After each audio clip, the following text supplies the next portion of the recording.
Good morning, everyone. This Good is the morning. June 27th, 2024 Board of Directors meeting with the Maryland Environmental Service. And we are going to start our monthly meeting. It appears as though everybody is here except for one member, so we do have a quorum. And we are going to start with the Inspire Awards.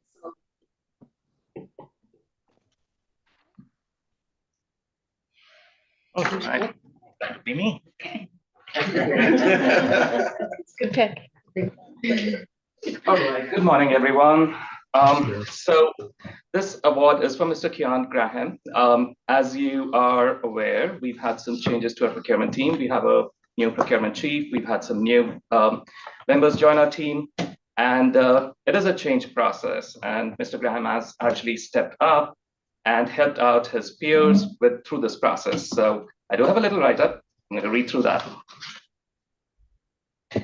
So during the recent organizational changes in procurement, Mr. Graham stepped up by training the new procurement administration team, which is a task outside his job description. He consistently supports the procurement team and demonstrates leadership in his role as a procurement administrator. Keon addresses all questions without complaint, regardless of the group assignment, and he always does it with a smile. Keon's contributions minimize roadblocks in the procurement process for each group, ensuring that RFPs and IFPs stay on schedule by promptly addressing vendors' questions. Although his primary responsibility is to handle procurement activities for 2 operating groups, Keon has also put in extra effort to assist other procurement administrators with their operating groups. Even though not officially a supervisor, he has taken on a leadership role among his peers to help assist and guide them through this change process. This award is a small token of MES's appreciation for his efforts.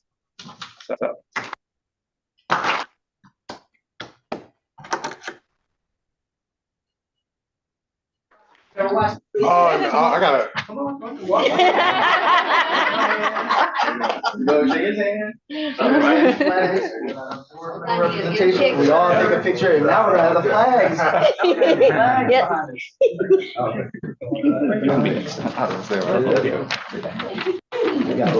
Open it up. Open it up like you're graduating or something. Now you just set an example for it.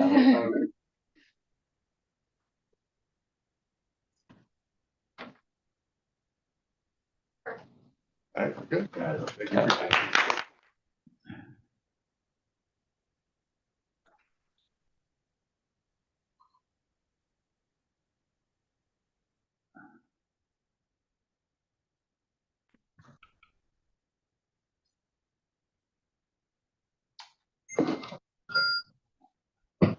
All right, everybody, good morning. It is my pleasure to introduce our Round Station Road Sanitary Wastewater Treatment Plant leachate folks. That was really cumbersome. Anyway, they're here today, and this is a good opportunity to thank them for a job well done.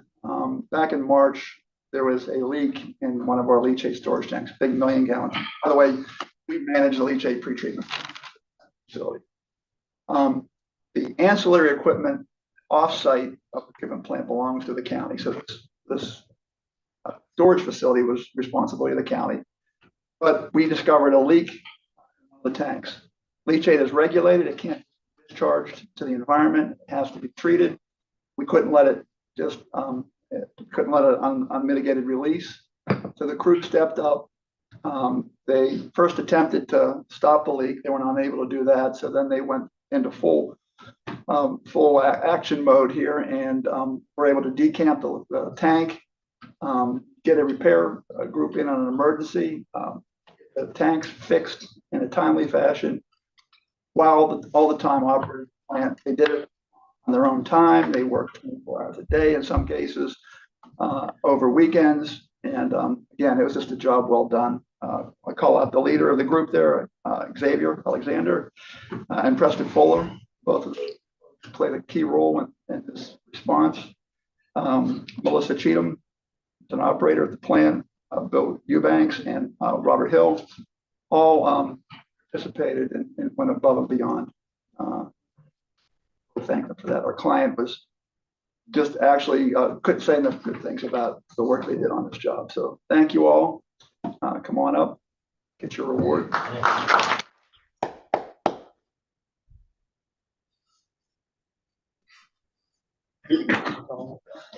Sir, how are you? I did something.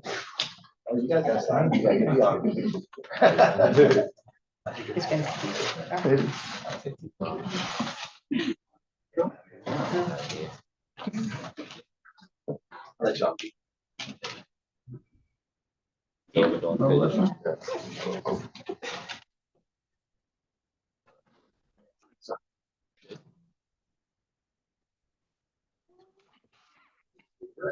I probably should mention that the checks have been direct deposit. So you are getting more than just these nice little certificates. Thank you.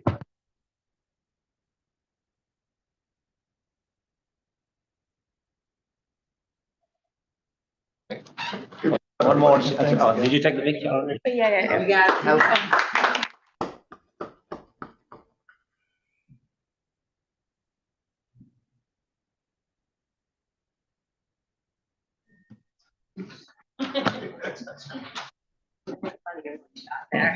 No, I was told to take.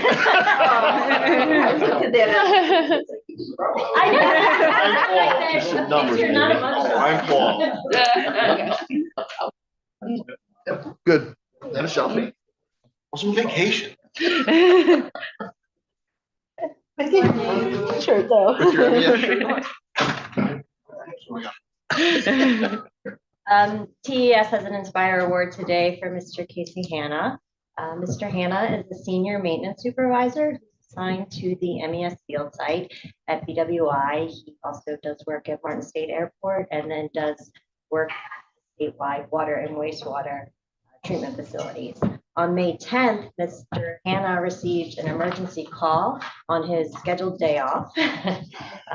You're always working, you're never off. To respond to the Roman water treatment plant, where he discovered the fire suppression system for malfunction, and a 250,000 gallon fire suppression tank was empty. So empty tank for fire suppression, not a good thing. Mr. Hanna recognized the safety concern for the community related to not having the fire suppression equipment ready, and he repaired the malfunction, a task which did include climbing a 30-foot tank to ensure that the repairs were completed completely. He also stayed on site all day to make sure that the tank filled and that the repairs were done to keep water in the tank so that the community fire suppression was then available again. Casey, thank you very much for your dedication to service and safety. Casey Hanna.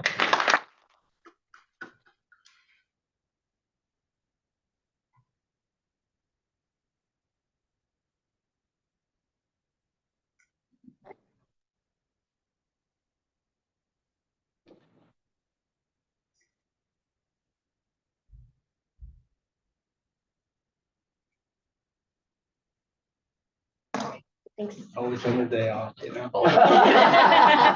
Thank you all. Congratulations to all of our Inspire awardees. Let's do that.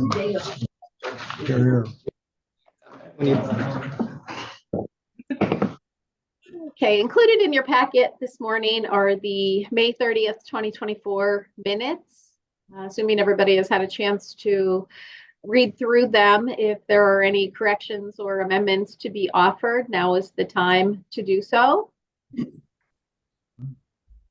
So move for approval. Okay. Is there a second? Second. Okay, all those in favor of approval, please raise your right hand and say aye. Aye. Aye. Aye. Thank you. Minutes are approved.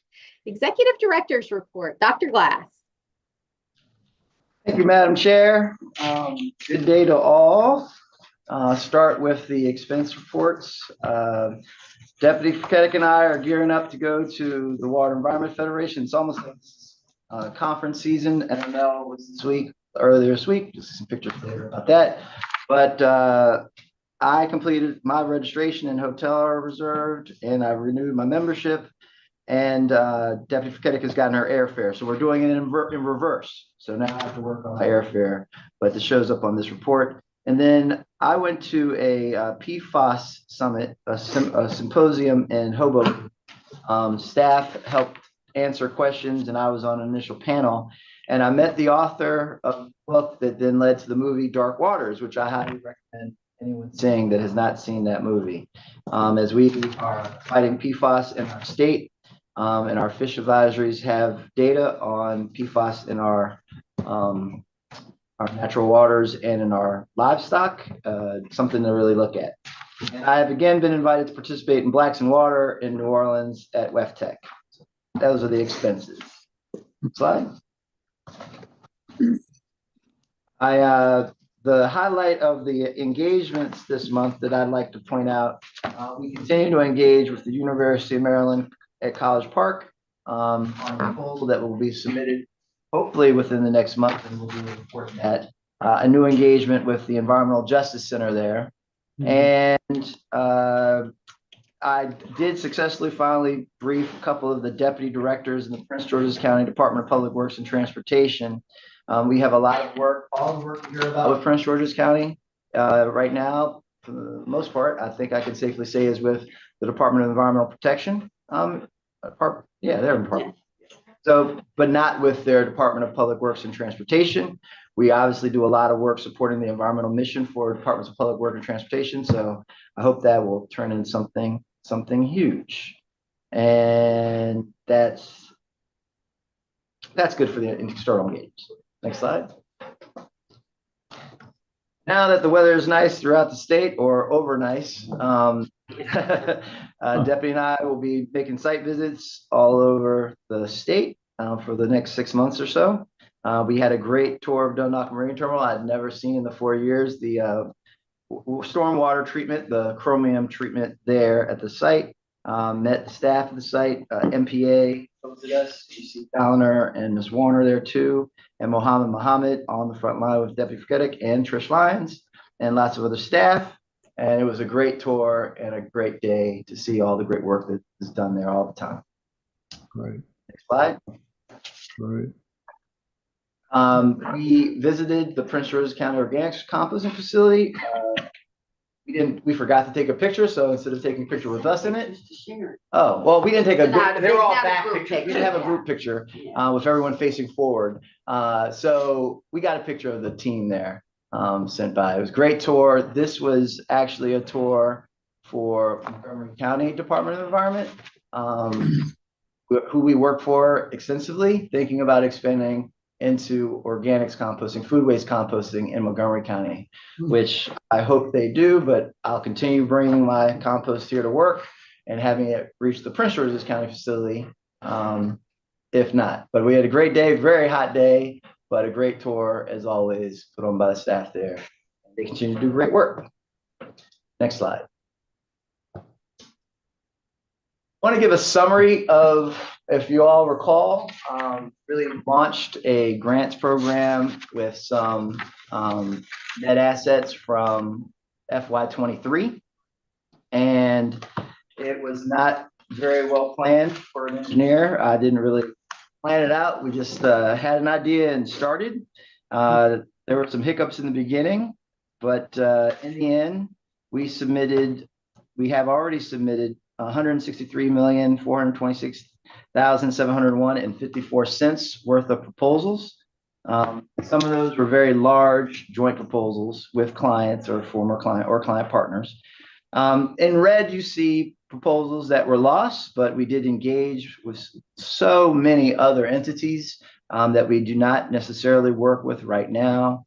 Some highlights, obviously the Solar for All, the Maryland Clean Energy Center used to be of MES, but we separated about 2 years ago.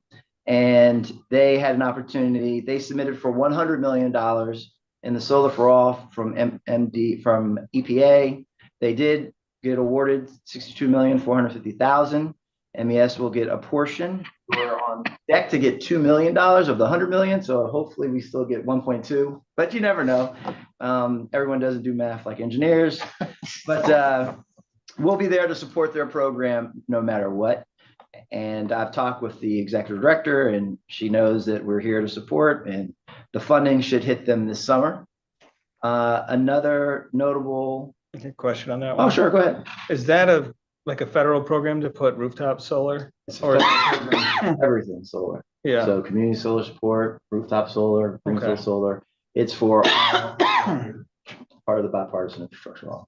Okay. So we can get you more information. I just didn't know if it was targeted more. Family No, it's or- everything. Okay. It's like all of the above approach. Okay. In black, you see all the submitted that we still have not necessarily received a response for. So I guess I'd forgotten over the years that it takes at least 6 months to a year to hear back when you apply for a federal grant. We have some nice wins that we're continuing, and we have supported large efforts by Prince George's County, WSSC, and even in Baltimore City, which I don't see here. But we supported that. Well, they are, all three of them are together. The EPA climate pollution reduction grants, which were all in the $100 million range for the Baltimore Metropolitan Council, MDE. MDE did not need a letter of support from us, but you know that we're here. They know we're here to support them. And right now, the team is working on finishing a grant with, like I mentioned, University of Maryland College Park. And they're going for $20 million over 4 years, and we are continuing to help them with that project. So for a $250,000 investment, we've really only spent about $25,000 from the research fund. A lot of overhead effort has been put forth. And let me look at my notes, because I wanted to, anyone that I miss, I want them to forgive me, but I wanted to read off all of the staff that have been critical in helping, starting with Deputy Freketic, Managing Director Dolliner, and her team, Ms. Warner and Ms. Peters, and I'm sure others, Ms. Latnick, and also Ms. Vijatunga, Ms. Rue, and I'm sure others, Mr. Lipinski, Mr. Bradshaw, Ms. Kurtoglu, Chief Merkel, and Mr. Miner. So Mr. Miner is a new hire who is a grants trainee. He's doing a great job. And also Mr. Kluge, and Mr. Sharma a little bit, but Mr. Kluge definitely. Mr. Sharma has been a witness. So so we'll continue on. I wrote this down. EDR assisted the Maryland Port Administration in the I didn't write this down. Ms. Dolliner and Ms. Latnick wrote this down. So EDR assisted the Maryland Port Administration in development. So this effort also just led, and I'll finish on this point, to Mr. Miner finding opportunities for already captured clients, people that are already our clients and our partners. And if staff like Ms. Latnick and Ms. Dolliner knew that they have a need, they were offered for us to write the proposal for them. So in the invasive species eradication grant administered by the U.S. Fish and Wildlife Service, the grant proposal is seeking $586,000 in federal funding over 3 years, with a state match of $130,000 for measurable reductions in common reed acreage at Poplar Island, Masonville, and Cox Creek projects. Additionally, the test group was able to apply for a grant seeking $327,550 to benefit the Maryland Transportation Authority to work toward eradication of invasive species on stream restoration sites, critical area sites, and stormwater management areas in Anne Arundel County, Harford County, Baltimore, and Cecil counties.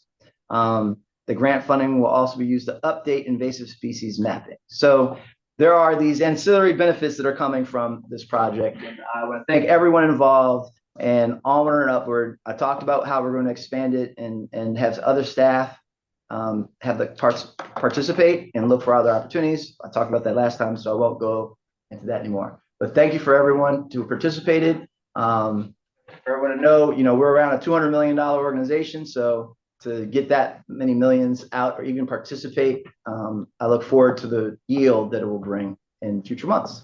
Next slide. I have one question before you go on. Sure, but Are you finding a need in the change in staff skills as you go for the research projects versus contracts? so that's a great question. Not to be pandering to you, but we have found that Ms. Merkel, well, so some staff already have a lot of experience writing for federal grants, particularly EDR and test staff. They already have been writing for decades with MPA and other clients. But we're building this in comms. So Ms. Merkel has not had prior experience with federal grants. And obviously the grant trainee, a young man, has not had that experience.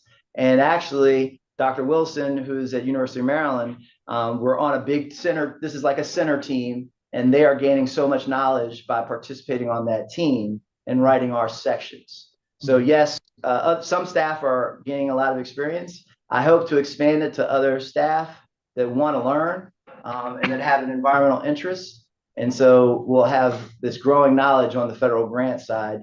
And hopefully we'll start to have relationships with chiefs directors in those federal programs that then, just like we have on the DERA grant with MPA and the federal side, we'll have that interconnectivity that starts to breed if you get the first win with a particular program. So anyway, did I answer your question? Yeah, I just, maybe this is piece. One of the places I stopped in my career was I was in charge of the Research Grant Center for EPA. And there's a lot of different places money comes from. So looking at one place, you might want to see whether there are other places that are associated that you can tap right into because you're doing things in that way. We had, so we now have, and we started the marketing of this at MML, and Ms. Merkel ran out of her cards for different towns and communities that would like help, as we have this capacity right now. And we'll, as we get Mr. Minor billable, we'll then hire another person to join that team, and it can expand.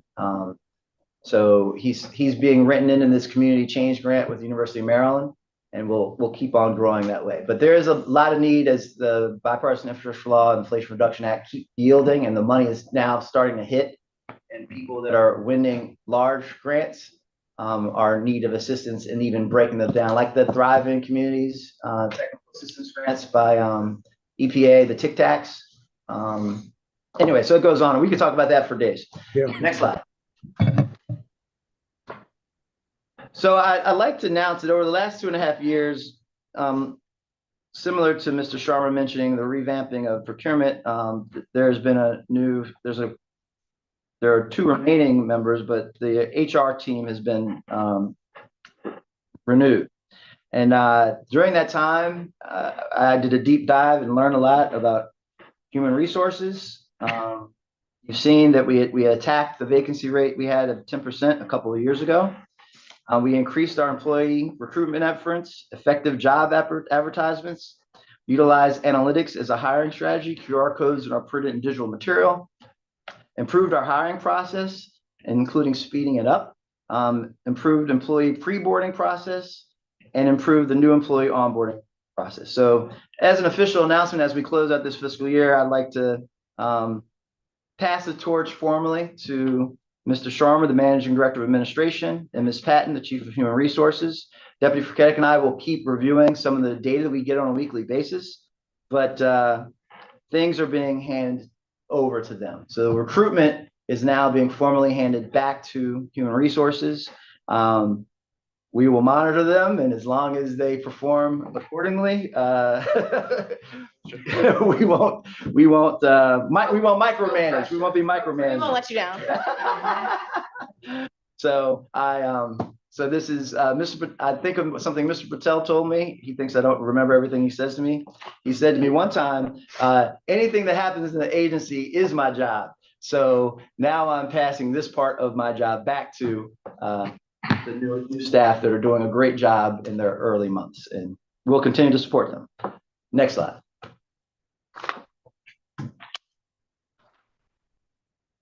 So we had our 3rd cohort of the renewed manager supervisor training program.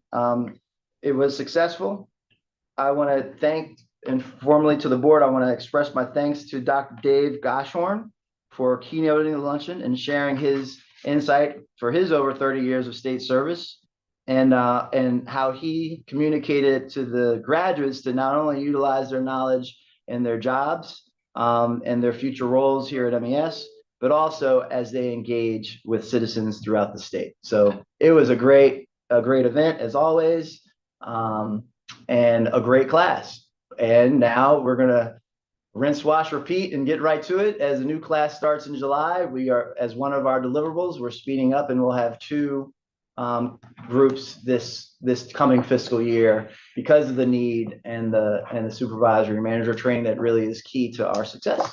So congratulations to all the graduates. And if you don't follow us on LinkedIn, boo-hoo, join us and follow us. But really proud of the whole team and the leadership of the board. We have been awarded top workplaces in the Baltimore Sun 2 years in a row, and now top workplaces in both USA Today and most recently the Washington Post. And this is a survey based on our employees and how they feel about the organization, and our 80% success rate really is showing off. So we also had this at the MML booth, and we've had marketing on LinkedIn and lots of good responses. So if you didn't know, now you do, and really, really happy and proud of the whole organization. Yep. Good job. And then next slide. Oh, glitching. We had our annual Barks event, and it was fun by all on a hot day. I mean, I did you, were you there, Fuller? No. Yeah. Shoot, right there. Right there. How was it? Mrs. I Fuller did not doesn't- do that. Oh, Ms. Fuller doesn't like to talk. Yeah, Oh, and our ridiculously phonogenic dog. oh. Where was this? It barks in Baltimore. Cherry Hill, Baltimore. Cherry Hill, yeah. Yeah, it was only 103 degrees. Man. Next slide. So we had some great visitors to our booth. There, I missed that one, but you see, Mr. Coleman's boss's boss. Next slide. And then Ms. Merkel and Mr. Keddick missed out on the governor, who it's funny because Ms. Betleon was starstruck as you see her smile. We have other photos. The other The other photos where you thought she might have just, or whatever. So and then for Mr. Toasty and I, we realized that I gotta lose a little bit, and he's gotta gain some to catch up to the governor. But it's hard. How does he have the time to stay so fit? But whatever. We had a great visit. We showed him the top workplaces, and he stayed with us for a few minutes, as he does with everyone. And it was a great visit. Probably wakes up at like 4 o'clock in the morning. Yeah. He's still on that military time. Next slide. And now turn over. All right, my turn. Good morning, everyone. Good morning. I would like to present the proposed best goals for fiscal year 2025. We made a big effort, thanks to Jana Leach and the members of the team for 2025, to put together goals, to get them approved at this meeting rather than in August like we have in previous years, so that we can actually hit the ground running July 1, the start of our new year. So I'll go through a few of them quickly because you guys have all had this in your packet, and I'm sure everybody read it. So goal 1 is safety. Obviously, we talk about safety all the time, and that is the agency's top goal. The sub goals, we're saying everyone should strive to work in a manner consistent with the highest safety standards. Since we've had a lot of vehicle-related accidents, we're going to have all employees who drive a work vehicle that are owned, operated, controlled by MES complete a driver safety training course. The other thing that we're going to do is have each operational group work with safety and environmental compliance, and develop a very specific to their group training for their staff. Next slide. Education, again, another one of our pillars, and we want to encourage staff to take advantage of educational opportunities. We're going to provide training on, or we want to provide training on new or amended policies approved by the board of directors through the third quarter of fiscal 25. And the reason we do that is we don't want something approved like in June, May or June, and be rushed trying to force everybody to get trained. But this is, we feel it's important as policies get changed that the staff know what's expected of them. We're also going to hold 6 health and wellness events and 6 lunch and learn events every year. Next. Diversity, equity, and inclusion. Again, this is something that's important to all of us.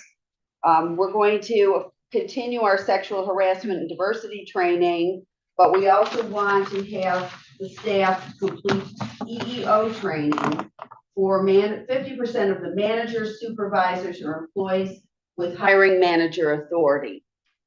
Also, we're going to develop and implement a proper pronoun etiquette training.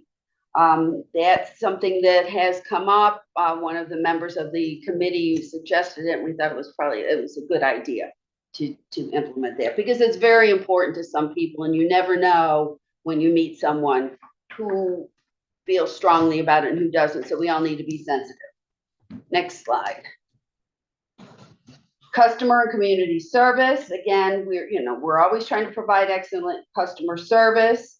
And we're going to do our usual volunteer activities and Maryland Charity Campaign, but we also want to have the managing directors and division chiefs from each operating group spend a day at one of their facilities or project sites each month.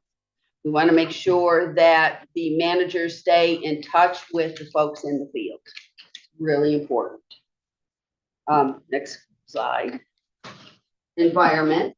Again, we're quantifying our carbon footprint and working on our greenhouse gas emissions numbers, but we're also going to collaborate with our client partners and ensure that we are awarded at least 1 grant for environmental justice projects, this is going to be tough since we have no real control over what we get awarded, but we're going to make every effort to try to get a grant. Next one, please. And the last goal is administrative enhancements. Again, billable sales, 5% vacancy rate. These things have been continued from previous years. What's new this year? The last 2 bullets. We want to meet or exceed the state's SBR reserve goal. We have done great on MBEs.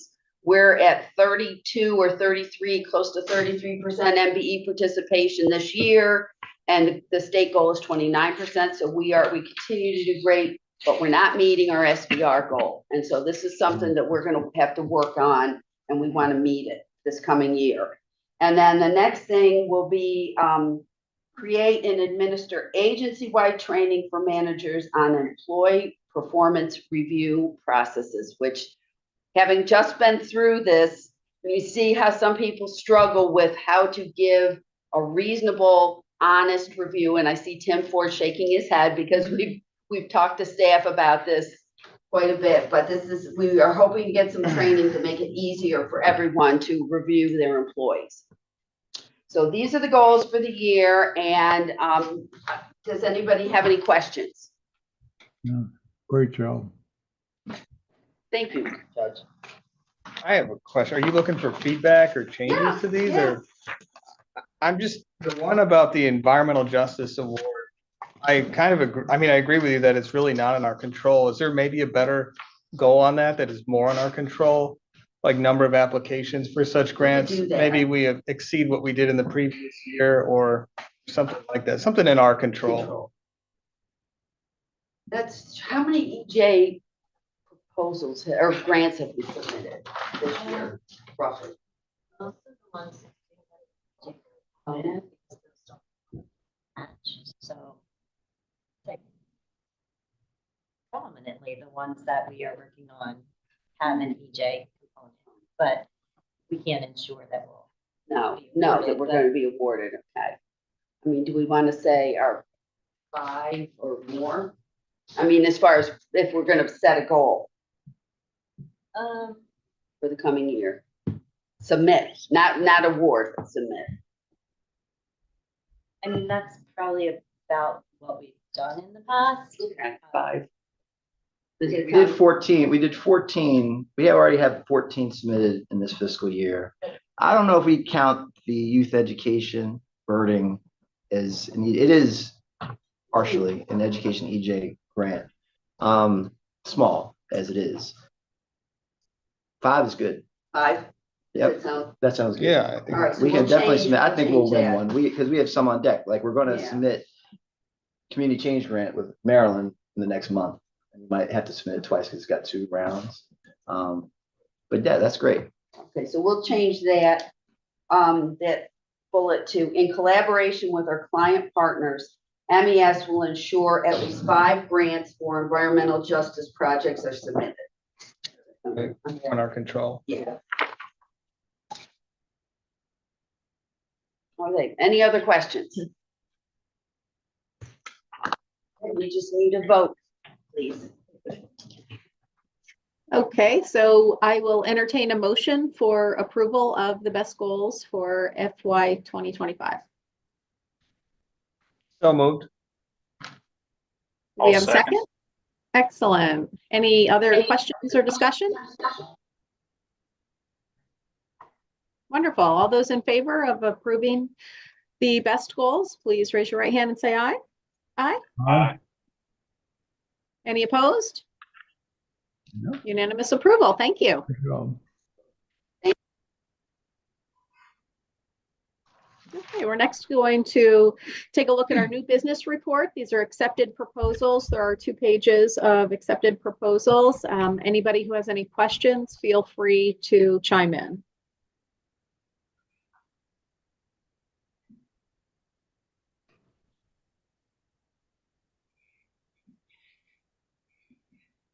Okay, maybe there we go. Second page.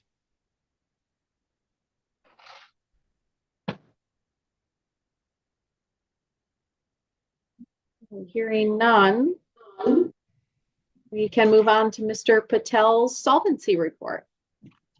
Good morning. Good morning. Pretty sure everyone has heard this phrase, I have some good news and some bad news. Uh-oh. So I'm gonna say the phrase, I have some good news and excellent news. Okay. Dr. Glass has a very good memory. He writes down everything. He just mentioned that I told him that everything that happens to MES is part of his job. So what I'm gonna present to you in the next few slides, the exceptional success of MES in financial position, he gets the credit for it too. All right, so let's start with the regular numbers. Our labor sales are growing steadily year after year, month after month. So right now, if you compare the fiscal year 23 billable labor versus fiscal year 24 billable labor, we have $3.2 million more in billable labor in fiscal year 24 or fiscal year 2023. All the groups have increased labor sales, and the environmental dredging and restoration has the highest growth, which is a good news because those are large projects, so very likely, it will have the labor growth, in the coming years also. When we prepare the budget, we prepare the budget of 5% over 4% over the previous fiscal year. And even with that consideration, the fiscal year 24 actual billable labor is 5.5% over budgeted. So it was 4% more budget plus 5.5. So we are almost 9% more than the previous fiscal year, which is a significant amount because we will have a large overhead and fringe recovery on those billable labor. Next slide, please. So as I mentioned in the previous slide, our billable labor is increased by $3.2 million, 9.25%. Also, our billable hours has significantly increased. Our billable hours have increased 81,518 hours over fiscal year 2023, which is very good news because then that indicates we have more projects, expanded scope of work with the existing clients. All the amounts for fiscal year 24 over fiscal year 23 are very good, and most of them are in the double digits. I just want to highlight a couple of things is that if you look at the line where it says other, last year, we had a 711,000. Here is 1.7 million. There are two components of it, which is significant revenue generators, interest, and the equipment fund is also doing better than what we expected. So overall, our increase in net assets is 35% over the last year. And in the next slide, I'll show you the components of it and the exact amounts of it. Our revenues are also $12.2 million more than the previous year, which is a significant number. A lot of that is a pass-through to the vendors because as we get more projects, there's more third-party work. So a lot of that is passed to the third party. So it is helping the other suppliers that do business with MES also. And as it was just mentioned, we are focusing on MBE, SBR. So the more revenues MES has, the more it is passed to those entities. Last slide.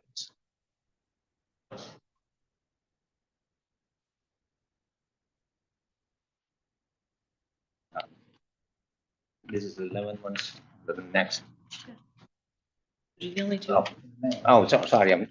The heading looks over. Okay.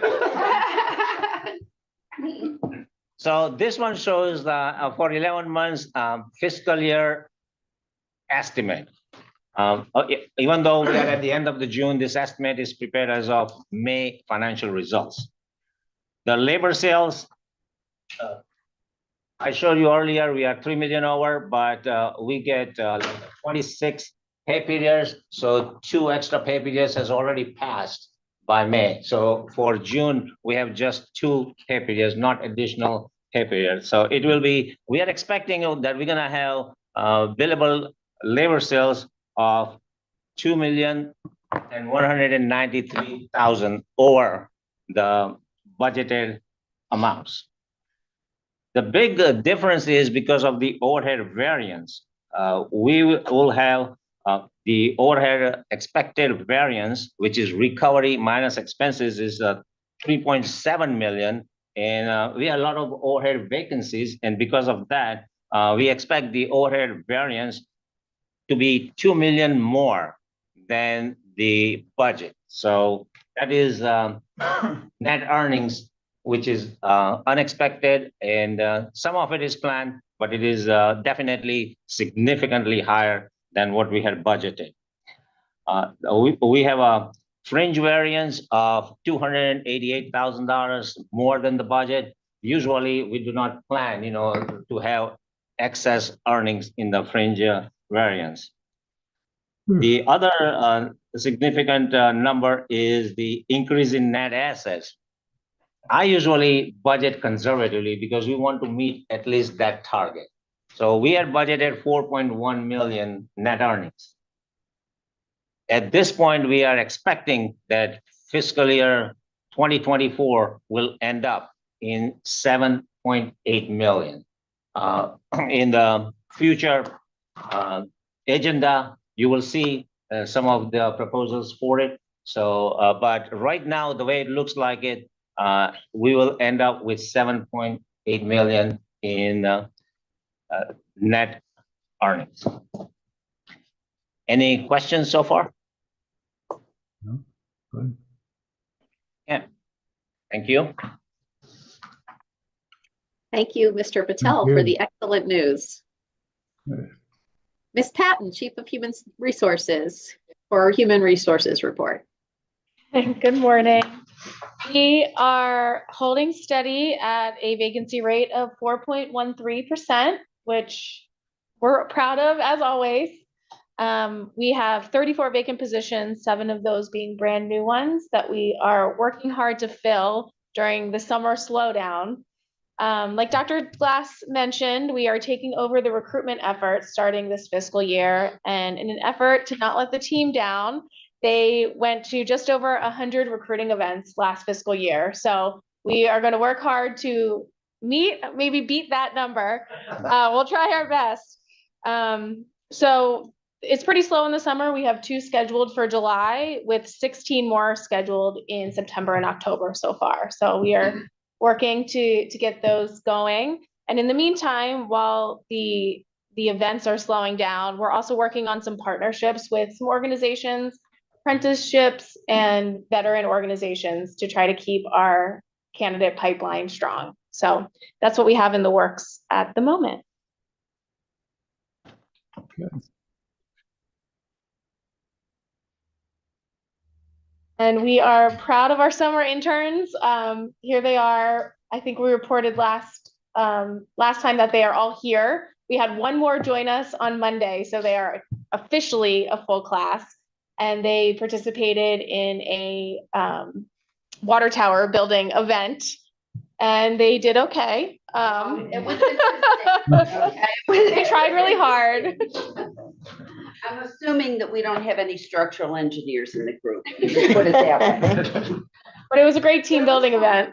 Yes, good to get everyone together out of the field and get to know each other, because they will be each other's peers in the industry when they're finished with school. So. And just, I don't know if anybody has explained this, but this project, the materials that they're given to build their water tower are things like spaghetti and straws and so much Scotch tape and marshmallows and, you know, very not typical type of water tower materials. So they have to be very creative, and they were creative. Maybe not successful, but they were creative. I have a question. You had up on the screen the job fairs. Do we also advertise vacancies at the other conferences we attend and set up booths like MML or others? We had a sign up that just with our QR code, and I think we did have something on there about vacancies. Okay. And I know when we go to, in the past, when we've gone to the Tri-Association Conference, the end of August, they have a bulletin board up, and we've posted stuff up there before. Great. Thank you. Thank you. We had a rather robust Human Resource Committee meeting since our last meeting, and Mr. Witt will be here to discuss what was on that agenda.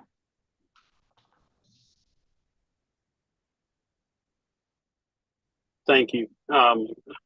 So the first thing we want to discuss is the performance-based compensation. We reviewed this and decided as a committee to bring this to the full board. Dr. Glass, do you want to go over this in more detail? Sure. So, thank you for the. It's been a great year, environmentally and financially. We have met all of our goals, which we'll go over later in the fall when we look at the Building Excellence Success Together program. But we are on regular schedule and in comparison with raises that are going on from other parts of the state, county, and state government. And so we recommended to the HR committee that we have our performance-based compensation system based on the personnel reviews that started in April, and that are all completed by now. And so it's for a person with a score of 4 to 5, they receive a 5% raise. For a person with a score from 3.5 to 3.99, 4%, and a score from 3.0 to 3.49, 3%.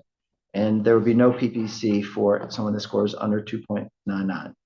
And so this excludes the executive director, deputy director, the attorneys of the Office of Attorney General, and the employees of the Chesapeake Bay Trust. And we will adjust the salary card for the full compensation for all positions. Okay. We hope the board will agree.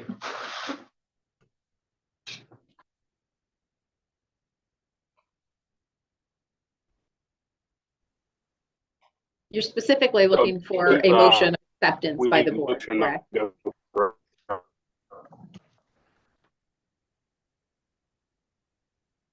I'll motion it for. Second. All those in favor? Aye. Aye. Any opposed? No. Thank you.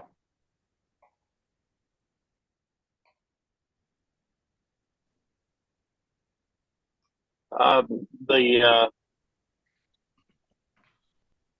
second item we're bringing to you is a one-time 401k contribution. Mr. Patel, did you want to go over this as you did in our HR committee? Sure. I'll explain a little more details here. So as I just discussed our financial performance, we are doing exceptionally well. Our net earnings are much higher than expected. Most of our employees, except Attorney General's office and some of the 2 or 3 employees who are left over from the old system, we are all in 401k system. We are not in the pension system.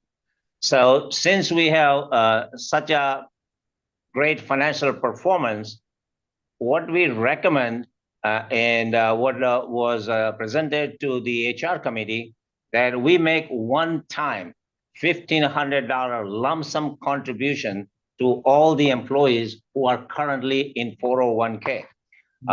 This $1,500 contribution will go a long way because we expect our employees to stay in that plan and hopefully with us for another 10, 15 years. So this $1,500 tax-free contribution will grow significantly in 10, 15 years. So that's why we decided that, if a board approves and this $1,500 contribution would be a great benefit to our employees. And this is for their hard work that they did all the year long. This will be awarded to all employees who are current employees today, but have been working for MES and who were hired prior to May 28. This is a contribution for their contribution that they made in the success of MES. And I'm excluding some of the employees who just started a week ago, 2 weeks ago. So we have to choose one particular timeline. And we decided that, if they are here for at least a month, they should award this contribution. Our 401k, we have to comply with 401k plan requirements. We have to comply with IRS regulations. So we cannot discriminate. So this is what was decided that will be according to the Vanguard plan and IRS regulation. If you have any questions, I'll be glad to explain more.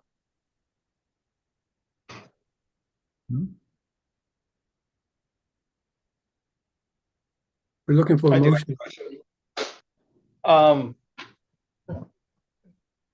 Is this being paid for out of that 7.8 million? Correct. Okay. And how much of? It will be about close to $1 million. Okay. And so usually our overhead and fringe expenses determines the overhead rate for our clients. This $1 million is paid from our net earnings. So that will not be passed to our clients. So it will not affect their fringe rate. Thank you. Are there any other questions? No. And if not, we're looking for a motion for approval. So moved. Second. Wonderful. Any other questions or comments? Okay, all those in favor, please raise your right hand and say aye. Aye. Aye. Any opposed? Unanimous approval. Thank you. Good job. We also reviewed multiple policy updates and new policies. There was HR 3.09 bereavement leave. That was a policy update. HR 3.11 family and medical leave updated policy. HR 6.02 performance improvement plan. That is a new policy. HR 7.01 bullying in the workplace, which was a new policy. HR 8.01 tuition assistance, that was a policy update. And HR 11.03 whistleblower complaint, that's an updated policy. We reviewed these all together and approved bringing them all to the board.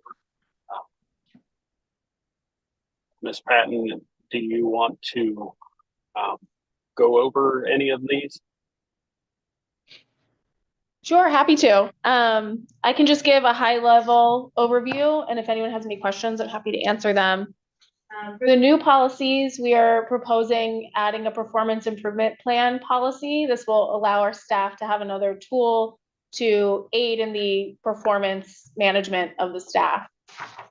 Bullying in the workplace, this is in addition to our harassment policies and EEO policies to differentiate which types of complaints go to the EEO and which types go to HR. So that's the differentiation with that new policy. And in the updated policies, we've proposed to comply with new legislation in our bereavement leave policy to include parental bereavement leave. That's a new legislation that has come out this year. Our FMLA policy is just a simple reporting change of where employees can report their need for medical leave. Tuition assistance is just an update on what happens if you don't repay your tuition assistance upon departing MES, saying that you won't be in good standing with the organization until you've repaid that amount. And then lastly, our whistleblower complaint policy, also an update on reporting measures, making a little bit of room between the HR department and the executive office to give employees a place to escalate issues if they arise. So those are the proposed policies. Happy to answer any questions. And Stephanie, the bereavement policy has a deferred effective date. Yes, that will be effective October 1st. Yeah.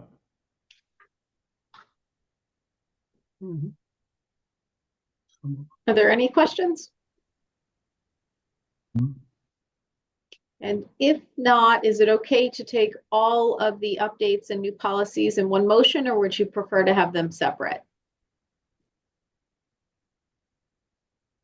The board is authorized to adopt all of the policies as a single motion if they would so choose.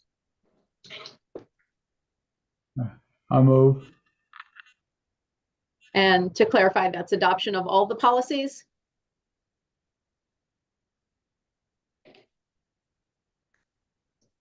Is there a second? Second. Second. Wonderful. Any other questions, comments? Huh? Hearing none, all those in favor, please raise your right hand and say aye. Aye. Aye. Any opposed? Okay, unanimous approval. Thank you. Thank you, Mr. Witt. There's Thank a lot of you. information on there. And next we have Ms. Condra, Chief of Procurement, for our procurement items. I would like to say that procurement item number 1 has been withdrawn, so we will address that one at some other time. But procurement item number 2 is, the floor is yours, Ms. Condra. All right, thank you. Good morning, everyone. This procurement 2 is for the environmental dredging and restoration. And the project is engineering design services for dike rising of Masonville, DMCF, to elevation plus 42. The vendor is Hagen and Brian Hagen. Hagen and Brian's Associates, GABA, in the amount of $748,840.10, and the MBE goal set is 13.8%. Is there a motion to put this item on the floor? So moved. So moved. Thank you. A second? Second. Okay, are there any questions?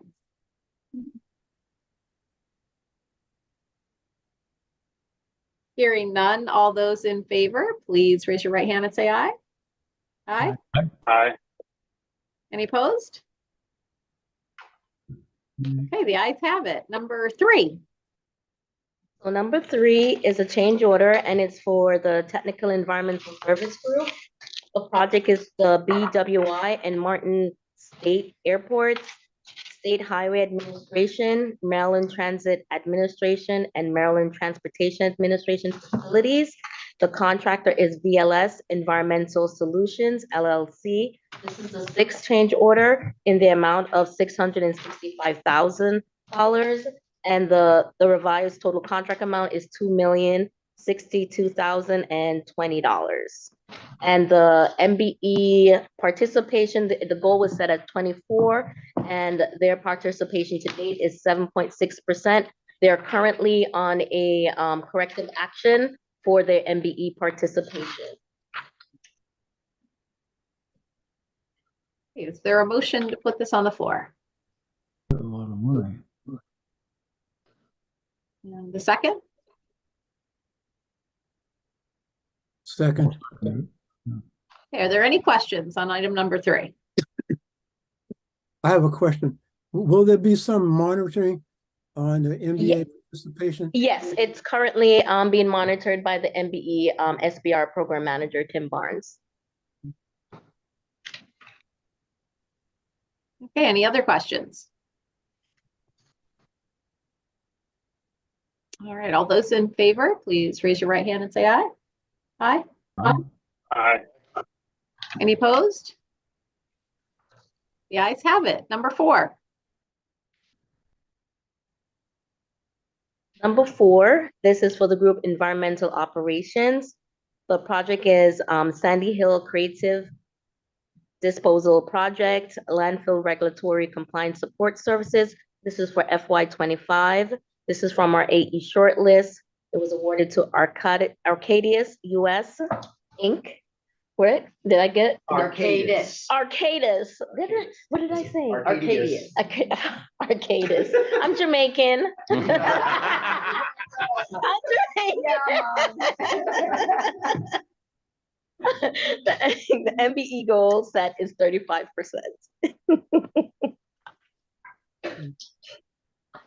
Is there a motion for approval?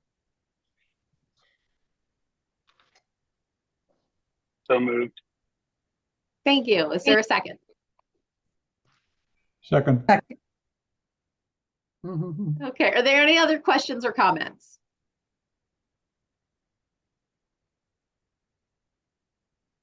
All right, all those in favor, please raise your right hand and say aye. Aye. Aye. Any opposed? The ayes have it. Number 5. Number 5, for the group again, Environmental Operations. The project is Sandy Hill Creative Disposal Project, Landfill Regulatory Compliance Support Services, and this is also AE shortlist. It's awarded to Stearns, Conrad, and Schmitz Consulting Engineers Incorporated for the amount of $519,172, and the MBE goal set is 10%.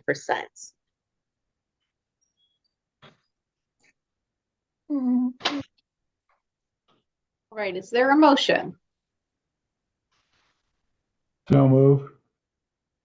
Is there a second? Second. Are there, I believe that was a second. Yes. Okay, thank you. Are there any questions or comments? None. And hearing none, all those in favor, please raise your right hand and say aye. Aye. Aye. Aye. Any opposed? The ayes have it. Number 6. Number 6 is, again, the Environmental Operations Group, and this project is the Brown Station Road Sanitary Landfill Regulatory Compliance Support Services. This is again awarded to Stearns, Conrad, and Schmidt Consultant Engineers for the amount of $555,000, and the MPE goal is set at 20%. I just want to note, I know Treasurer Davis is not here, but if he was here, he would ask this question. So I am being proactive. So the difference between item 5 and item 6, why the percentages differ, is the Sandy Hill landfill is a closed landfill, and the Brown Station is an open one. So that would impact the scope and the subcontracting opportunities. And that's why there's a difference in the percentages. Okay. I'll entertain a motion. So moved. Thank you. Is there a second? Second, Johnson. Thank you. I do have one other question, Ms. Condra. I've noticed in a couple of these items, the term is 13 months, which is different than what we usually do. I was just wondering what's driving the 13 months. I'm gonna tell you the honest truth, don't really know. Maybe one of the, for environmental ops, maybe Tim, you might chime in. Is there a rhyme or reason for that? Through July 1st, we're taking through the full month of July. So it's adding an additional month at the end. Okay, okay, For no reason other than that the county okay. contract wanted. Are there any other questions? Hearing none, all those in favor, please raise your right hand and say aye. Aye. Aye. Any opposed? The ayes have it. Number 7. Number 7, it's again the Environmental Operations Group. They are busy. Their project is household hazardous waste collections and disposal at Brown Station Road Sanitary Landfill. This was awarded to ACV Environmental Services, Inc. This is the second renewal in the amount of $677,491, which revised the total contract amount to $3,906,241.32. The MBE goal set for this was 18%, and their participation to date is 13.7%. They are also on a corrective action plan for the MBE percentage goal. If you can look at the narrative, you can see that they've made significant improvements in the last couple of months on meeting their goal. Thank you. Is there a motion? Should be easy. Second. Thank you. Are there any other questions or comments? Okay, hearing none. All those in favor of approval, please raise your right hand and say aye. Aye. Aye. Any opposed? Is there opposition? The only thing I would say is that this is not the Civil Air Patrol.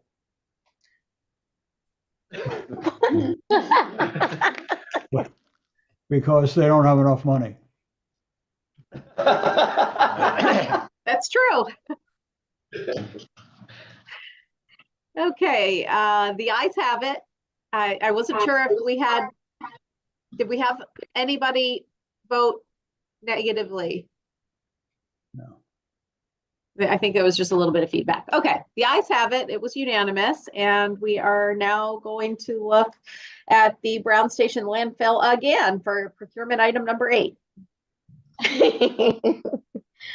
All right, but this is a change order for my environmental ops. The project, again, Brown Station Road Sanitary Landfill, and this is for the Area C, Cell C-1 construction. The contractor is Allen Myers, MD Incorporated. The amount of this change order is $509,009. and the total contract revised is $9,766,009. The goal set for this for MBE is 29%, and they're at 20% to date. They just started though, so on the construction piece. Okay. Okay, is there a motion for approval? So moved. Thank you. Is there a second? Second. Wonderful. Are there any questions or comments? Yeah, I have one quick question. So I see that, I think this is the second change order we have this month for a change in labor rates. Do we have a process when that happens to ensure that they're still competitive? Updated labor rates or? In this particular case, the award was originally over a year ago, but because of delays in approval process for certain permits that were unexpected at the time of bid, the project was delayed for over a year in startup. So there were additional changes and costs associated with that. Even with this change order, though, there's still a significant savings over the engineer's estimate for the work. We did look at that when we were looking at not to either rebid the project at one point or had been negotiating this change order, knowing that there was going to be an increase because of the year's delay. That's really helpful. Thank you. Mhm. Okay, any other questions? Hearing none, all those in favor, please raise your right hand and say aye. Aye. Aye. Aye. Any opposed?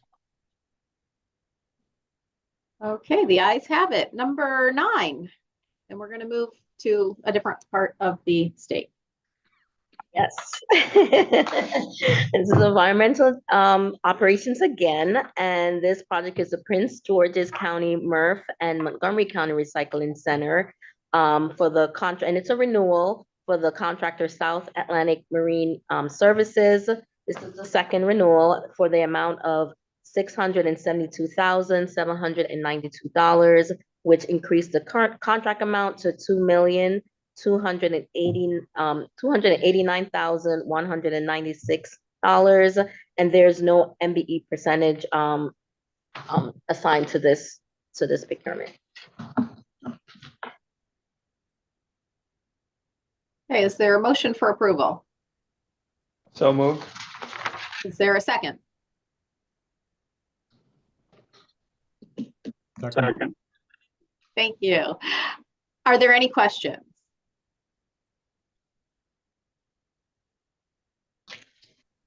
Nobody's going to question the MBE goal? I was expecting somebody to. Not yet. Not yet. I assume that there's good. no opportunity for subcontractors or something. It's commodity. It's a commodity. So, it's almost like a one-time purchase of like an equipment. Oh, it's okay. Yeah. Perfect. Yeah. Okay. All those in favor, please raise your right hand and say aye. Aye. Any opposed? Same sign. The ayes have it. Thank you very much, Ms. Condra. Welcome.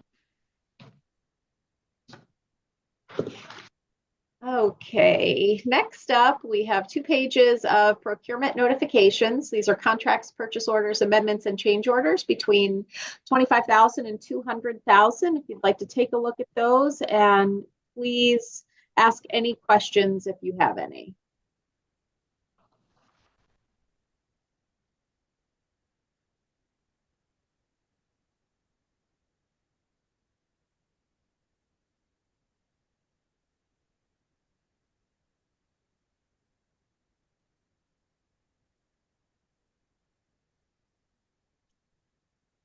Okay, hearing none. Thank you very much. Next up, we have Mr. Coleman with the legal report. We're really busy.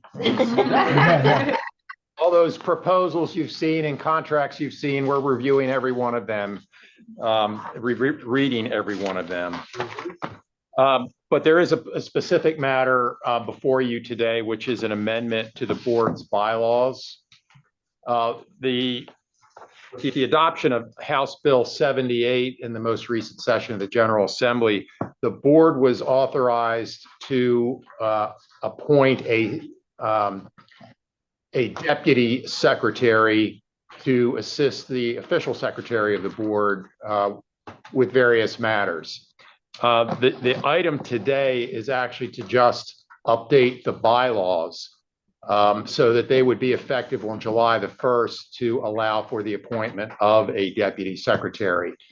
We're envisioning that when the board holds its organizational meeting in July, at that point, the board can select an individual to serve as a deputy secretary and provide additional instructions on what duties that individual can undertake.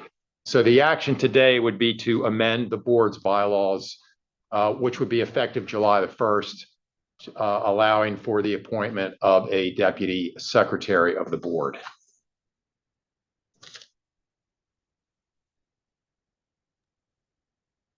Thank you, Mr. Coleman. Has everybody had a chance to review the bylaws amendment? Yes.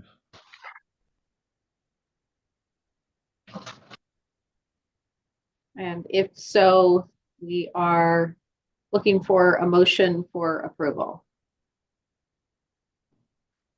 So moved. I'll second it. We'll let the judge go first. Good philosophy. Thank you. Are there any other questions for Mr. Coleman on this item?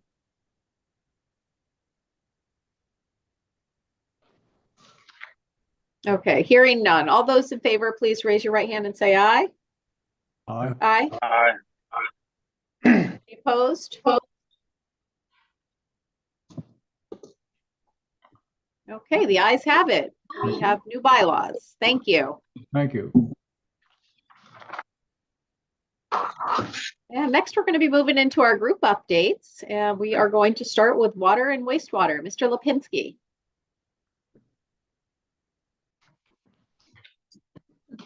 Good morning.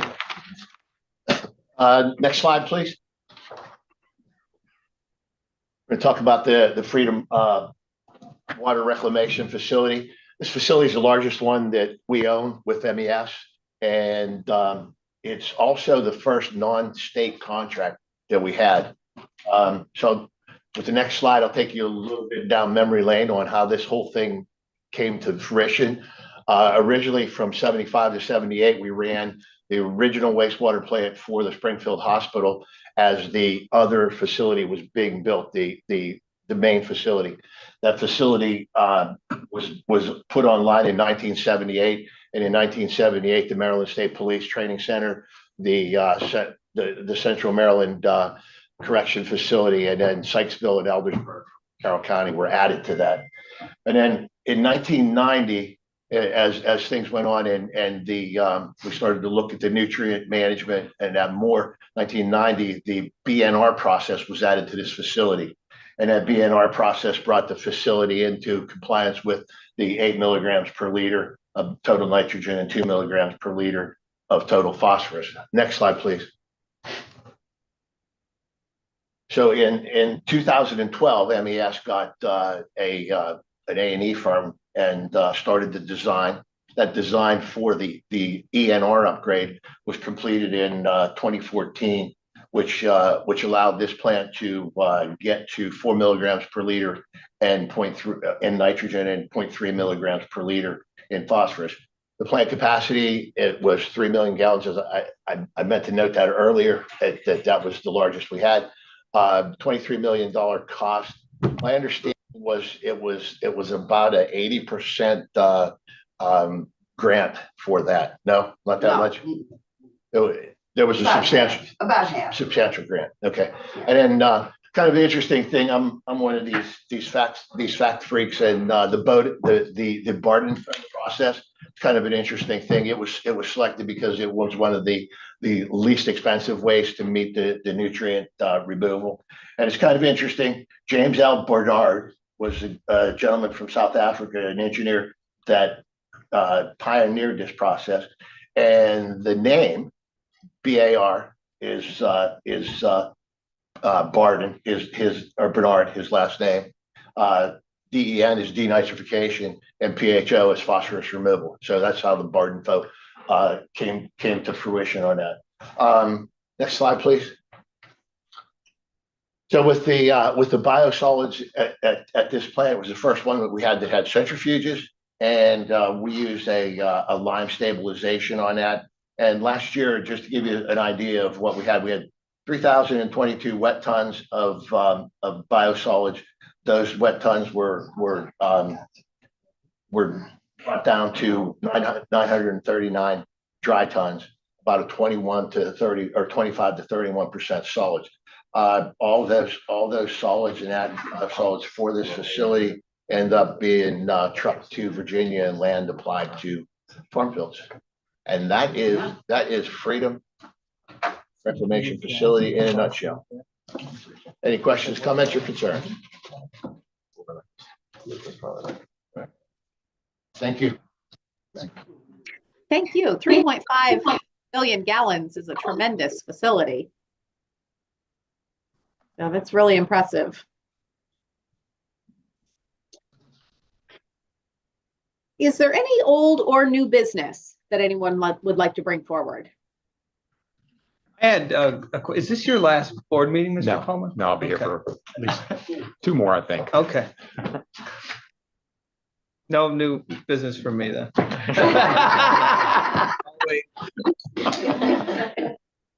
If you want to say nice things about me, you can go ahead. He's not used to it.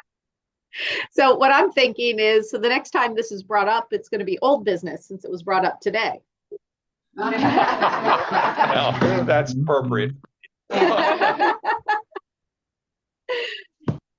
Excellent.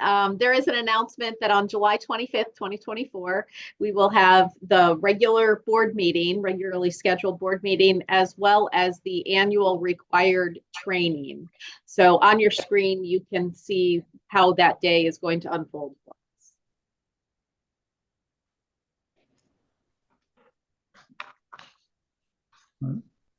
And next up, we have a closed session, and we will adjourn the meeting in the closed session. We will not be coming back into open session. So we would like to go into closed session to discuss the appointment, employment, assignment, promotion, discipline, demotion, compensation, removal, resignation, or performance evaluation of appointees, employees, or officials over whom the public body has jurisdiction. Any other personnel matters that affect one or more specific individuals. This is the exception under general provisions, Article B. So if we could have a motion to go into closed session, that would be fantastic. So moved. Okay, we have a second, first a motion and a second. All those in favor, please raise your right hand and say aye. Aye. Aye. Aye. Okay, we are now going to move into closed session. Thank you everyone for your time this morning, and I'm looking forward